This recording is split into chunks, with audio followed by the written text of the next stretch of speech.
চলতি বছরের এইচএসসি ও সমমান পরীক্ষার ফলাফল প্রকাশের প্রস্তুতি নিয়েছে আন্তঃশিক্ষা বোর্ড। সবকিছু ঠিক থাকলে আগামী 6 থেকে 9 অক্টোবরের মধ্যে এই ফল প্রকাশ করা হতে পারে। সরকারি চাকরিতে কোটা সংস্কার থেকে শুরু করে সরকার পতনের দাবিতে হওয়া লাগাতার আন্দোলন ঘিরে উদ্ভূত পরিস্থিতির কারণে এবার পুরো এইচএসসি পরীক্ষা শেষ করা সম্ভব হয়নি।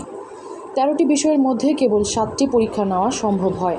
পরীক্ষার্থীদের দাবির প্রেক্ষিতে বাকি পরীক্ষাগুলো বাতিল করে সাবজেক্ট ম্যাপিং করে ফলাফল প্রকাশের সিদ্ধান্ত নেয় শিক্ষা মন্ত্রণালয়।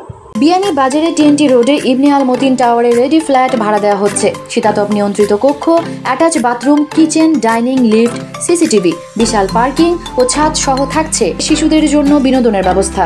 বোর্ড সূত্রে জানা যায়, পরীক্ষা হওয়া বিষয়গুলোর মূল্যায়ন প্রায় শেষ পর্যায়ে, আর বাতিল হওয়া বিষয়গুলো ম্যাপিং করার পদ্ধতি সহ একটি প্রস্তাব শিক্ষা মন্ত্রণালয়ে পাঠানো হয়েছে। সেটি অনুমোদন হওয়ার পরপরই পরীক্ষার ফল প্রকাশের তারিখ ঘোষণা করা হবে। সবকিছু ঠিক থাকলে আগামী অক্টোবরের প্রথম সপ্তাহে ফল প্রকাশের প্রস্তুতি রয়েছে।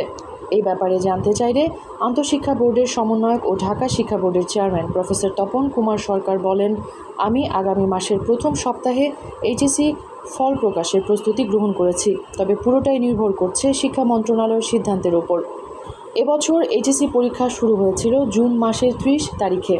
জুলাইয়ের 16 তারিখ পর্যন্ত পরীক্ষা ঠিকঠাকভাবেই সম্পন্ন হয়, কিন্তু কোটা আন্দোলনের পরিপ্রেক্ষিতে প্রথমে 18 জুলাইয়ের পরীক্ষা এবং পরে 21, 23 ও 25 জুলাইয়ের পরীক্ষা স্থগিত হয়।